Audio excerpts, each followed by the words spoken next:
Hey y'all, this is Mo Abdalla, founder and CEO of Good Faith Energy, and welcome to my solar roof home. I know a lot of you guys had questions about solar roof, how much it costs, how it's performing, what my electricity bills look like, if I've seen any power outages over the years.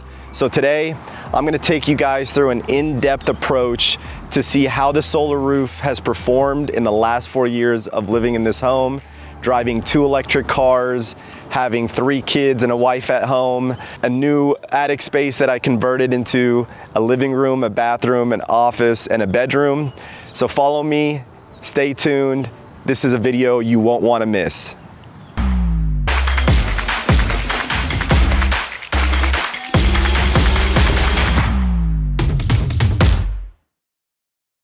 So I live in a suburb in far north Dallas in a subdivision called University Place. And when my wife and I first started looking for a home, we searched the Metroplex for something that we felt was pretty central, and this is where we ended up.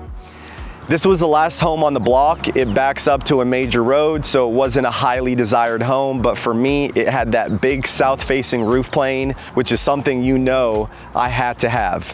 So I bought the home right before COVID hit, and it was right around the same time that I had started pinging and maybe even borderline annoying my Tesla Solar Roof account manager to onboard Good Faith Energy as a solar roof certified installer. We flew down to LA. We got our first training. It was incredible to learn about this new technology, the installation process, and how it all came together. We were one of the first certified installers in the country to fully install a solar roof on our own.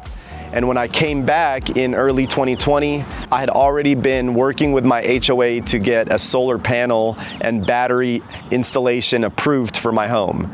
When solar roof became available, I then went to my HOA and submitted new plans to get them to approve a solar roof for my home.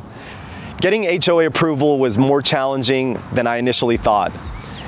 Turns out the HOA had a requirement where the only approved roofing material was weatherwood shingle.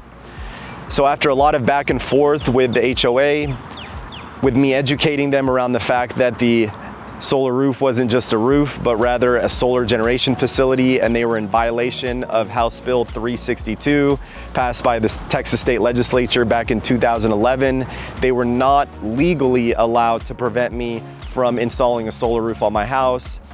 We finally got the approval about 3 months later, and we were given the green light to go ahead and install solar roof at my house.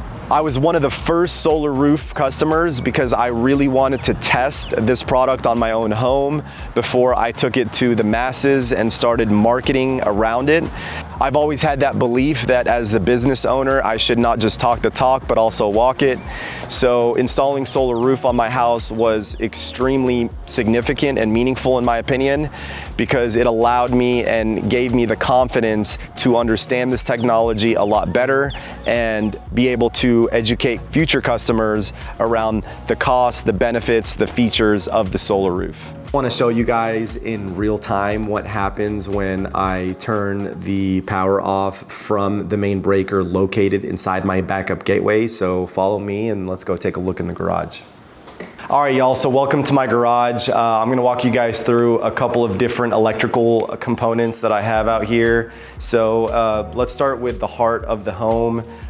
This is what would be a traditional electric panel. Obviously in my house, it's a SPAN smart panel. The SPAN Gen 2 has 32 breaker slots available in it. Here's the main breaker. Contrary to popular belief, if you want to simulate a power outage, you would not flip the main breaker in the SPAN, but rather you would go to the gateway, which is the brains of the backup power system. I would take this breaker and flip it off if I wanted to simulate a power outage. So I'm gonna do that, and I'm gonna show you guys how my garage light pretty much stays on. You're gonna hear some clicks inside my SPAN smart panel. Those are all of my loads automatically shedding so that it can protect the duration and state of charge of the battery. So let's go ahead and flip this off. You hear a couple clicks, and the garage light didn't even flicker. I then look at my Powerwall app, and I'm starting to get notifications saying that I've had a power outage inside my house. So I'm currently experiencing a power outage in my home. The transfer is almost instantaneous. It's less than 1 second. In fact, I believe it's closer to 700 milliseconds. If I were to walk you guys back through my house right now, you'd see all of my loads are still operational except for the loads I've designated in my span as being a non-essential load. To the left here of my backup gateway, you see my 2 Tesla solar inverters. I've actually have one of these opened up. You guys can see here that there are 4 inputs inside the TSI, or Tesla solar inverter. So that's 4 strings that I can wire back into the Tesla solar inverter to minimize the shading losses, which honestly on my roof I don't really have any shading losses because there aren't really any trees. I have one Powerwall 2 right here. This Powerwall 2 was actually an add-on to this initial Powerwall 2. It's a Founder Series one. And so I started out with that Powerwall, and then after the retail energy plans started changing and becoming less favorable for solar owners, I added this second Powerwall. The way I did that without having any exposed conduit on my wall is by cutting the sheetrock right above my baseboard and running wires from my gateway down to this Powerwall, down and up into this Powerwall. That's why there's no exposed conduit. Obviously that costs more money, but I really wanted to have that flush mounted look. I have 2 electric vehicle chargers in my garage, a span drive and a Tesla wall connector. Both of them are level 2 chargers. Both of them are on 60 amp breakers. National Electric Code only allows you to pull 80% of a breaker's rating. So that's 48 amps that I'm pulling to charge my electric cars. If I take 48 amps and multiply it by 240 volts, which is the service entry voltage, then I'm pulling continuously almost 11,500 watts, which is a pretty hefty load in any home. So anytime I'm charging both of my electric cars inside the house, I'm drawing at a minimum 23 kilowatts or 23,000 watts continuously. So if I draw 23,000 watts over 1 hour, that's 23 kilowatt hours. That's how that math works. Let's take you guys out to the flip side of this wall and show you all the safety equipment as well as the additional electrical equipment needed to bring this entire ecosystem come to life. All right, so as we come to the outside of the house, the first thing I'll bring your attention to are these 2 junction boxes. These 2 junction boxes are aggregating the solar strings that are coming off the roof. Those all come into this aggregation combiner panel. This combiner panel actually has 4 breakers in it. 2 of the breakers are for the solar strings, and then 2 of the breakers are for the Powerwall 2s. I actually have 1 additional battery in here, 1 additional breaker in here. That's for a future expansion, just in case I get a little crazy and decide to add a 3rd Powerwall in the house. This combiner panel then takes me into this 200 amp disconnect. If God forbid I had a fire in my house, the first thing the firefighters would do would be to come to the side of my house, grab this red lever, flip it. That would automatically disconnect all of the solar power being generated from the roof. And then that's obviously going to my gateway inside, and then it's popping back out and tying into my meter base. If you take a close look at the meter, typically someone without solar will just have a dash going from left to right, showing power being consumed and kilowatt hours the amount of kilowatt hour consumption going up. Currently at my house, you're seeing it just stay stagnant, which means I'm neither sending excess solar to the grid and I'm not importing grid power into my house. I'm not interacting with the grid whatsoever right now. I'm just operating my home off of solar and battery. All right, so the first question that I typically get is, why did I decide to install a solar roof over solar panels? Well, one of the main reasons why is I've always been a believer in like cutting edge technology. I'm a big fan of adopting cutting edge technologies before my clients do, so I can gain a good understanding and have a good knowledge base around the technology, because we have a lot of customers that are extreme early adopters. Sometimes they'll know about products even more than we do internally. And so I wanted to get ahead of the curve and learn about Solar Roof firsthand and have that firsthand experience, so that whenever these clients would come to us asking us these questions, I'd have answers prepared for them. Another question that I'll get a lot, and I think is heavy on a lot of people's mind, is how do I size my system, right? And for me, I sized the solar system really before knowing what my 12-month electrical consumption was gonna be. I moved in the home in December of 19. I had the solar system installed in October of 2020, but I had already been in the permitting process for about 4 to 5 months. So by the time I actually submitted my plans to the city, to the HOA, I only had about 4 or 5 months worth of electrical consumption history. So I didn't really know what my home was gonna use, but I knew that there's no getting away from an electric bill. So I wanted to max out my south-facing roof plane and carry it over with a couple of additional PV tiles on the west-facing roof on the back of my house. So I started out with a 9 kilowatt solar system, and that solar array was going to produce around 12,000 kilowatt hours a year. To also provide some additional perspective, my entire roof surface area is just above 5,000 square feet or 50 squares. My 50 square roof has a northeast, south, and west facing roof plane.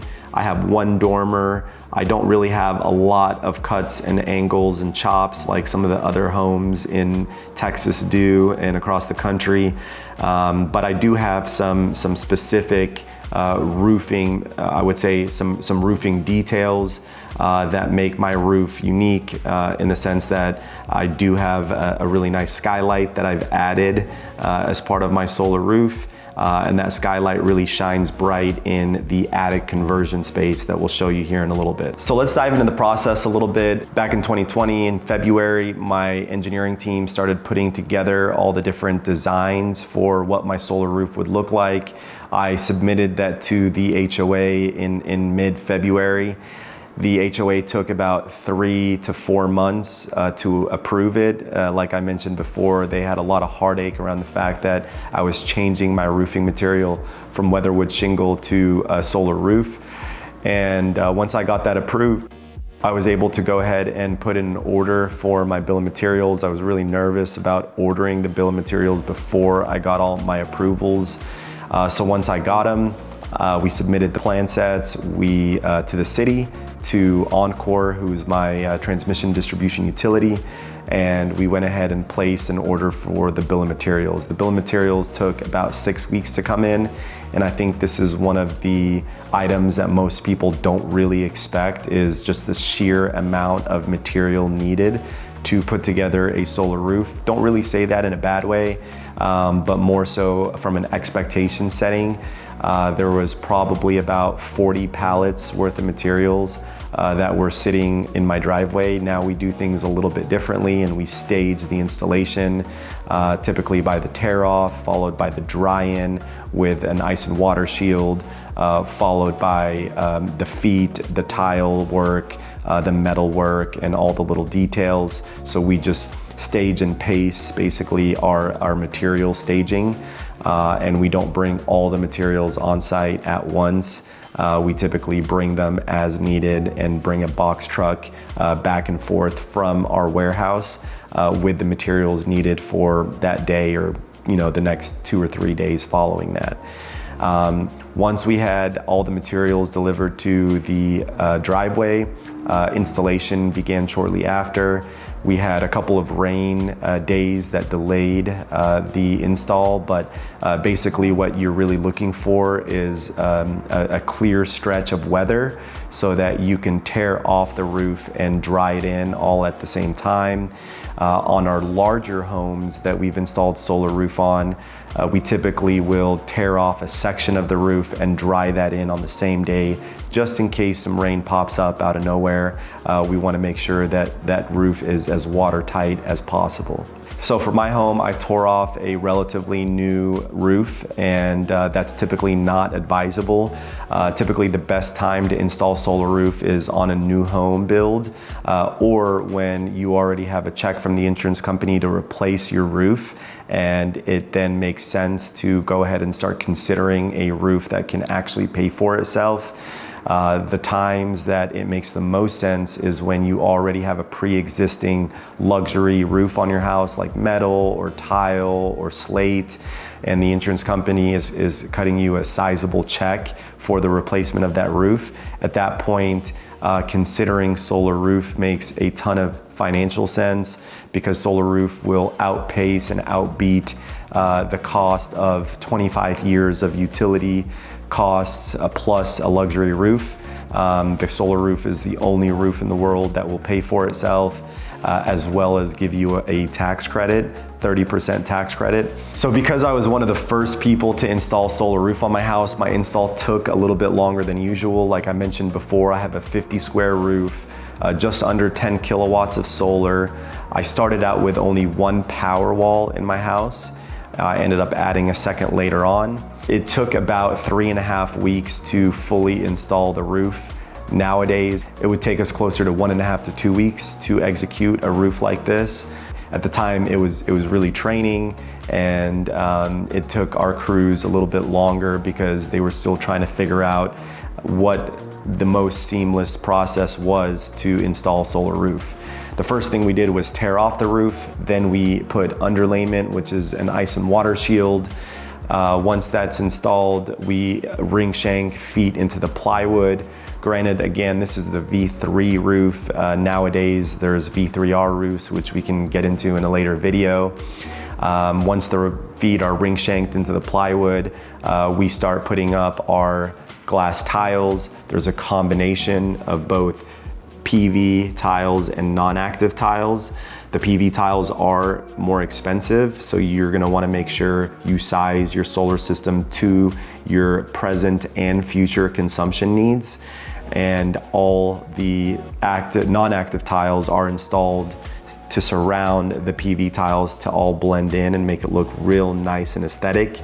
There's also a lot of metal work that has to be done between the deck level metals, the ridge caps, the valley pans, all of the perimeter metals is what we call them. So that metal work typically happens after all the glass tiles are on the roof, as well as in conjunction with the glass tiles on certain metal work like the valleys. Lastly, we put 6-inch seamless gutters that were black to really make the entire solar roof pop out and look seamless. I ended up also putting a lime wash where we painted all the brick white just to make that contrast really pop out and really give the solar roof the credit it deserves. So the question on everyone's mind, how much did it cost? Well, let's start with this. I installed my solar roof in October of 2020, so there's a lot that has changed since then. So let's first consider the cost stack. The first thing that typically has the major influence on the cost of the solar roof is the size of the roof, just the sheer size. Is it 2,000 square feet? Is it 5,000 square feet? Is it 10,000 square feet? Note that the size of your home is not the same size as your roof, and the steeper that your roof plane is, the more surface area your roof will have. Number two, the size of the PV system. So the PV tiles are obviously more expensive than the non-active materials. And so that is something that is very important to consider around how big of a PV system do you really want to install on your roof, because the larger it gets, the more costly it gets. Number three, the complexity of the roof, and that really dictates your labor cost. Some people have an A-frame house. Those installations are very simple. Some people have a single sloped roof plane where they want solar on and they clear it of all obstructions. That also makes it very easy and keeps costs low. Other people have 40 different roof planes with different chops and angles and slopes. Those are typically the more complicated and difficult systems to install. It also ends up requiring a lot more materials because there's a lot of wastage that occurs on a job like that. So that is definitely also another big cost component, followed by how many batteries do you want in your home, if any. I've never met anybody that wants a solar roof and does not want a Tesla Powerwall. And so the number of batteries is determined by the homeowner, as well as the size of the solar system, as well as the size of the electric service at your home. So typically a standard 200 amp panel will need at least 2 Tesla Powerwalls to provide it a whole home backup. How long that lasts really just depends on load management and how much power you're drawing from your home, which we can get into here in another video. So in my particular scenario, my solar roof cost me about $150,000, and then there was a 30% tax credit that brought it down closer to $100,000. That cost accounts for all of the roofing materials, all of the PV materials, all of the metal work and the metal materials, the Powerwall, the span, the gutters. It's a full roofing, solar, and backup power system. So the best comparison that I could make to the solar roof is, imagine putting up a slate roof or a tile roof. Imagine putting premium solar modules on top of that premium roof. And then imagine buying a generator for backup power or a battery backup system in addition to a premium gutter and downspout installation. So it's not just a solar system, it's a roofing system first that just so happens to also produce solar power. Send that solar power into your battery packs on site. The span smart panel dictates what loads get powered in the event of an outage. You can designate loads as a must-have, a nice-to-have, or a non-essential. So it provides automated load shedding, so you're not running around the house flipping breakers off, turning thermostats up. You've already automated all of that, and the best part about it all is that it's silent. You can't hear a thing. You just get a notification on your phone telling you that the solar roof and the battery backup system are now powering your home. So a lot of you guys are probably wondering, what do my electric bills look like? So as I go back and look through the archive and history of my electric bills, I see that from October of 2020 all the way through July of 2022, I paid $0 in electricity bills, not a single penny. And in 2022, well, a lot of you guys know about the infamous Winter Storm Uri. Winter Storm Uri hit Texas in the winter of 2021. And as a result, all of the retail energy providers changed their solar buyback plans. So where I live in Texas, I'm in what's called a deregulated territory, which is really a misleading term. It really should be called a restructuring because there's a lot of regulation, but that's besides the point. What that means is that the generation, the transmission, and the person selling the electricity are 3 different parties. And so all of the REPs, or retail energy providers, that buy from the generation companies and then have a pass-through cost from the transmission and distribution guys that own all the cold metal on the grid, like all the transmission lines, distribution lines, the substations, the transformers. Those guys, a lot of them ended up going bankrupt after Winter Storm Uri because they hadn't hedged their cost for electricity well enough. And so moving past Winter Storm Uri, a lot of the solar buyback plans changed. So prior to Winter Storm Uri, I could get what's called a 1-for-1 for any solar electron I pushed out onto the grid. So for those not familiar with this concept, when you have solar installed on your house, you can be producing more than you're consuming. And if you do, you spin your meter backwards, you send that electricity onto the grid and you get a credit for it. How much that credit is worth is determined by what retail energy plan you're on or who your utility provider is. And so prior to Winter Storm Uri, all of the retail plans on the market allowed for a full 100% value of that electron to be credited to you, including the cost of delivery. After Winter Storm Uri, every single plan on the market changed to strip out the delivery charge, and some went so far as to even drop the credit that they were providing for your excess solar power relative to how much you were spending on electricity. So for example, prior to Winter Storm Uri, I might be charged or have a buy rate of 15 cents. I might also have a sell rate of 15 cents. I have no additional cost outside of maybe my base charges, which could be $10 or $15 at the time. So for every solar electron I send to the grid, they give me 15 cents. And then at night, when I need that power back from the grid, they would credit me 15 cents. It was very favorable. After Winter Storm Uri, they stripped out the transmission distribution charges. So a lot of the buy rates turned into 16 or 17 cents. The sell rate, which is what I as a homeowner sell back to the utility for, turned into 11 or 12 cents. And on top of that 15, 16 or 17 cent cost, I might also spend another 4 or 5 cents to get that power delivered to my home. So what we saw was a big shift in how electricity providers were crediting solar owners for the excess solar that they were sending to the grid, which caused an uproar among solar owners, as well as what I like to call people starting to find ways to hack the grid.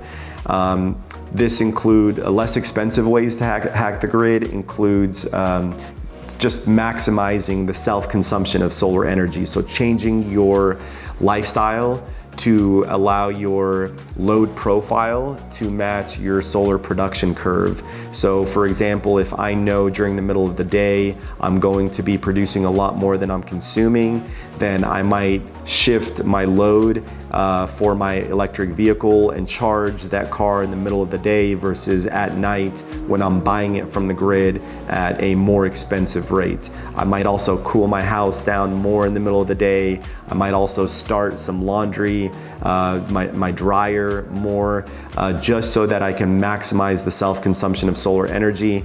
That costs very little in terms of financial resources, but it might cost you more in terms of your time and effort and your lifestyle. The other thing people started doing to hack the grid was to install more energy storage systems. So instead of me sending that solar power to the grid at 70% of the value of that electron or 60% of it, I stored it on site. The conduit and the wire that I installed now becomes my one-time cost delivery line. So I produce it off my roof, I store it in my battery, and then when my home needs it, when the sun's not shining, or at night when the sun's down completely, I can discharge my battery, power my home off that stored solar energy, and I can maximize my savings that way. Other people also started finding different retail energy plans, like free nights plans, that allowed them to charge their electric vehicles at night and just shift some of their heavy appliances that have a big power draw to the evening times, and then during the day they'll run their home off of their solar panels as well as their battery pack. So around July of 2022, that's when I started to seeing an increase in electric bill. It wasn't just because of the change in the retail energy plans, it's also because I became a 2 EV household. So before that, I only had an electric vehicle. My wife got one around March of 2022. So I started to see those bills go up because she'll charge 100% of the time from home, and I'll charge about 50% of the time from the house and 50% of the time from the office. I also decided to take on a project to convert an attic space into a living space. So I had about 400 square feet in my attic that was just all full of insulation. So I ended up hiring a contractor to build a living room, a bathroom, a bedroom, and an office up there. I also added 2 mini split units. I think it's a little bit misleading, the fact that yes, mini splits are more efficient in terms of their power draw, but they also run significantly throughout the day. So I'm seeing definitely an uptick in electrical consumption from having those mini splits running up in the attic space that, some of you might call it a man cave, other might call it a mother-in-law suite. So depending on your preference, that definitely increased my electrical consumption. All in all though, as you guys can see from my bills, over the last 4 years, I'm averaging a $50 electric bill. Now, one thing to note is in April of 2024, so just a couple of months ago, I undertook a project to expand my solar roof. So I went from a 9.5 kilowatt solar system to a 17.5 kilowatt solar system. I've also added a second Powerwall. I did that around the time the retail plans started changing because I wanted to store more of my solar energy in my battery versus sending it back to the grid. And so what I've seen in just the last month is a negative $6 electric bill. Now, another thing that is very important to note is that I changed my retail energy plan from a company called Rhythm to Tesla's virtual power plant. And so for those of you not familiar with Tesla's virtual power plant, it's the ability to participate in an aggregation, a collection of other Powerwall owners on the grid that can send their stored solar energy to the grid during times of grid distress. So what that means is in months like June, July, August, September, when the grid is undergoing an incredible amount of demand and maybe supply is trickling down, the wholesale cost of electricity in the state of Texas will skyrocket. And the state legislature has put a cap of $5,000 a megawatt hour or $5 a kilowatt hour. And it cannot surpass that. So as you can also see last summer, there were multiple occasions in which I was selling stored solar energy as well as live solar energy coming out of my roof to the grid for almost $5 a kilowatt hour. Sometimes it would be $1, sometimes it would be $3, other times it would reach the max. It just really depends on grid conditions. This virtual power plant is an incredible concept and one that I'm extremely proud to have been part of the pilot program that the state of Texas announced. Tesla was one of the first companies to release this plan. Others have followed suit since then. And what this plan allows you to do is really capitalize on the battery investments that you've made, the solar investment that you've made, and make an incredible return. The Tesla electric plan also has no termination fee. It has no monthly base charge. Their dynamic plan does follow the wholesale cost, so sometimes that wholesale rate can be as low as a penny that you're selling back to the grid for, but other times it could be as high as 500 pennies. It's a bit of what I like to call energy gambling.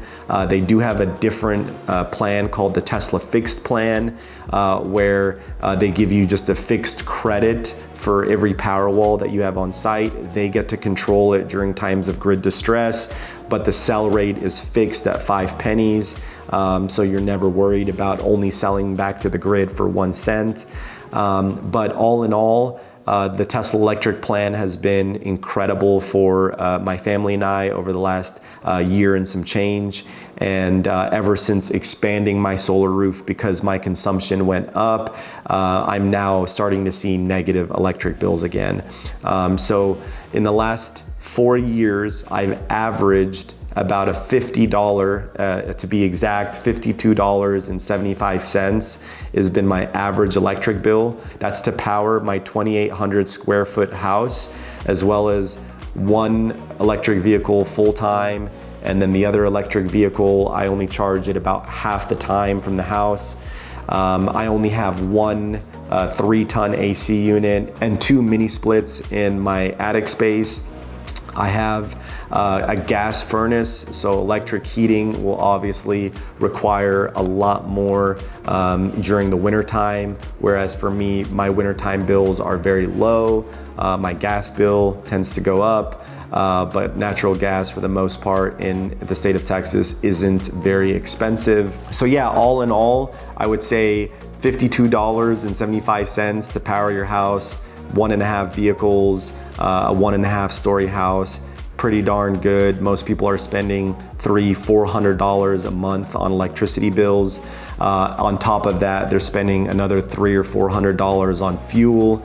And so I've been able to eliminate over 90% of that with the installation of my Tesla solar roof and my battery packs. Well, that's a wrap, folks. I hope you enjoyed today's video where I really did a deep analysis into living under this solar roof for the last 4 years. We also looked at the energy storage system as well as the smart electric panel behind me, what I like to refer to as the energy trifecta. If you haven't subscribed to our YouTube channel yet, make sure to do that. It helps us know that you're enjoying our content and want to see more of it. If you learned a thing or two, make sure to give us the big thumbs up button. Leave any and all of your comments and questions below. And please make sure to stay tuned for our next video where I'll be doing a deep dive into the Tesla app, all of its features, all of its incredible functionality, and how you can also benefit from investing in an energy trifecta investment for your home.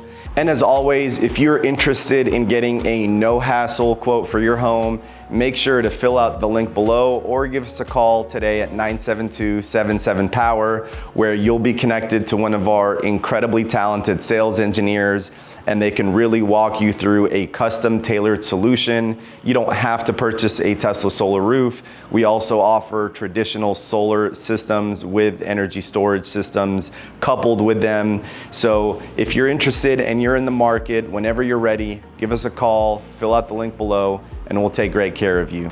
Thanks so much for tuning in. We'll catch you in the next video. Until then, adios, peace out, and salamu alaikum.